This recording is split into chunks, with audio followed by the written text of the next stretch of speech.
Bienvenue sur la chaîne Entertainment Animé.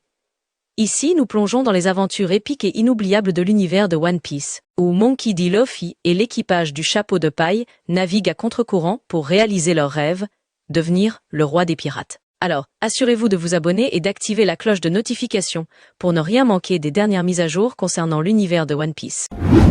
Le chapitre 1144 commence avec Franky et Ripley arrivant dans un bâtiment étrange.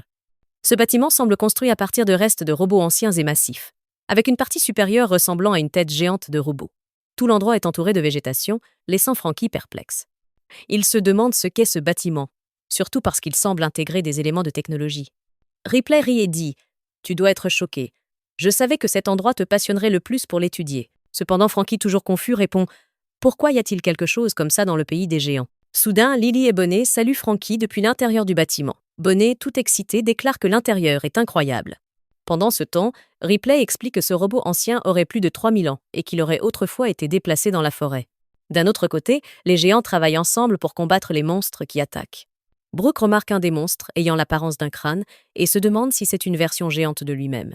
Cependant, les géants du village n'autorisent pas l'équipage du chapeau de paille à participer au combat car ils sont considérés comme des invités. Il en va de même pour Colon qui ne peut pas non plus se battre car il est encore un enfant. Pendant ce temps, Nami appelle Ja Rule et l'emmène auprès d'un gardien géant blessé.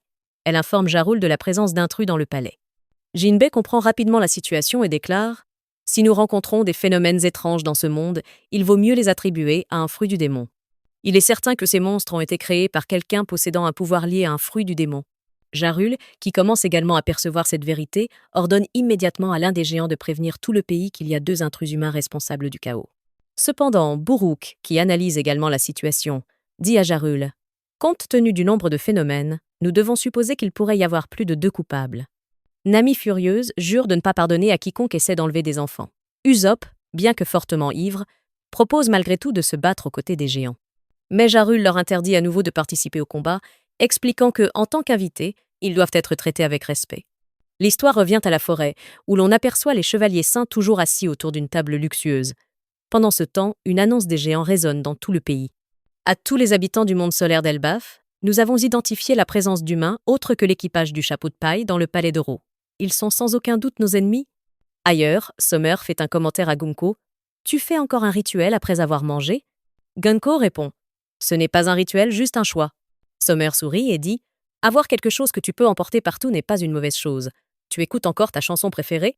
Gunko hoche la tête et répond « Nouveau monde. » Summer rit doucement. « Tu n'es pas satisfait de l'état actuel de notre monde ?» Cependant, Killingham interrompt soudain leur conversation. « Mes amis, ce n'est pas bien de juger les goûts des autres. » Pendant ce temps, l'histoire se déplace à l'école Horus, où Saul se tient devant une rangée d'enfants, tenant 2 boucliers dans ses mains. De cette façon, il peut empêcher les enfants d'être piqués par des épines dangereuses alors qu'ils essaient d'avancer. « Je ne peux pas vous laisser aller plus loin, dit Saul. On dirait que vous suivez la direction de ce tissu, mais cet objet mène au feu. Si vous le suivez, vous allez mourir. Je vais vous arrêter, quoi qu'il arrive. » La première fille s'arrête lorsque sa main touche l'un des boucliers de Saul.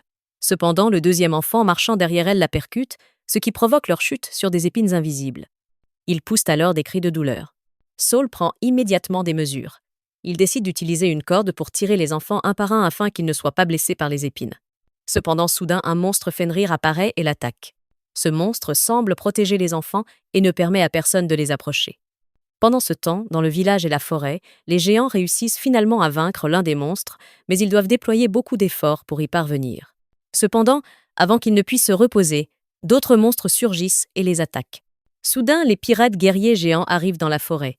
Dory et Brogy détruisent immédiatement 3 monstres en une seule attaque, un dragon géant barbu et 2 autres monstres, dont un portant un chapeau.